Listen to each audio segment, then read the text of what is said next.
राजाधिराज श्री सद्गुरुनाथ महाराज की जय।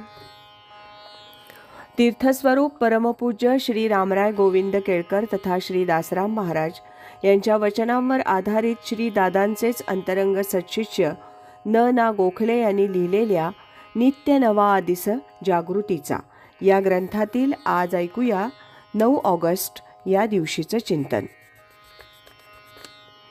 संसारी माणसाला जितकं समाधान मिळतं तितकंही जर परमार्थ करणाऱ्या माणसाला मिळत नसेल तर परमार्थ करायचा तरी कशाला।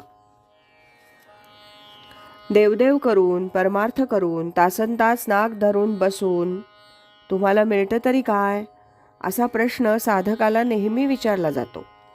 आम्ही बघा मज्जेत संसार करतो, बायका मुलांच्या समवेत आम्हाला खूप आनंद होतो। कशाला पळत्याच्या मागे लागताय?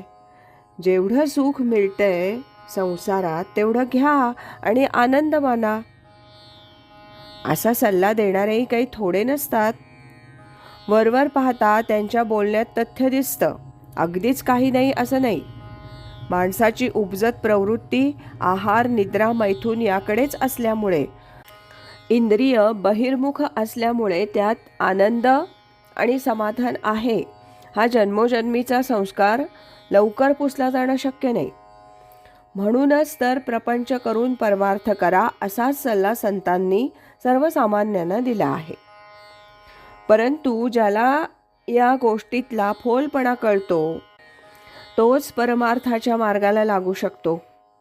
संसारात त्रिविध ताप खूप आहेत, सुख पाहता जवा एवढे दुःख पर्वता एवढे असंच म्हटलंय। संसारा संगे सुखावला ना देखिला ना ऐकिला, किंवा परममूर्खा माझी मूर्ख जो संसारी मानी सुख। या समर्थ वचनात संसारात सुखाचा निव्वळ भास आहे हे दाखवून देतात। भगवद्गीतेतही अनित्यम असुखम लोकम इमम प्राप्य भजस्व माम असंच भगवंतांनी म्हटलं। त्यामुळे संसारातल्या भासमान सुखापेक्षा परमार्थातलं दूरवर दिसणारं पण निश्चित सुख, शाश्वत आणि उपाधिरहित आनंद हा नक्की सापडतो। म्हणून परमार्थ करायचा। राजविद्या राजगुह्यम पवित्रमिदमुत्तमम प्रत्यक्षावगमं धर्म्यं सुसुखम कर्तुमव्ययम असंच अध्यात्मविद्येच्या बाबतीत भगवंत गीतेच्या 9व्या अध्यायात सांगतात। तेव्हा परमार्थाची वाट मार्ग हा सुखाची पावती आहे हे निश्चित।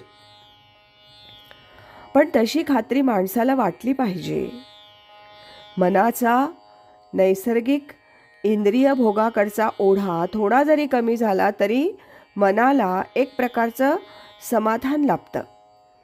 हे अनुभवाचंच आहे। तीच प्रवृत्ती बळकट करत पुढे जायचं ठरवलं तर संसारी माणसापेक्षा निश्चितच जास्त समाधान मिळू शकेल।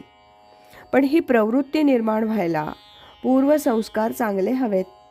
मनाची धाव बाह्य विषयांकडची कमी होणं हे साधन करण्यावर अवलंबून आहे।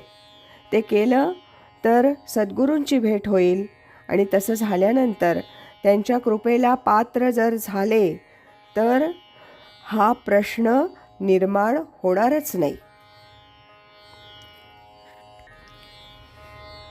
राजाधिराज श्री सद्गुरुनाथ महाराज की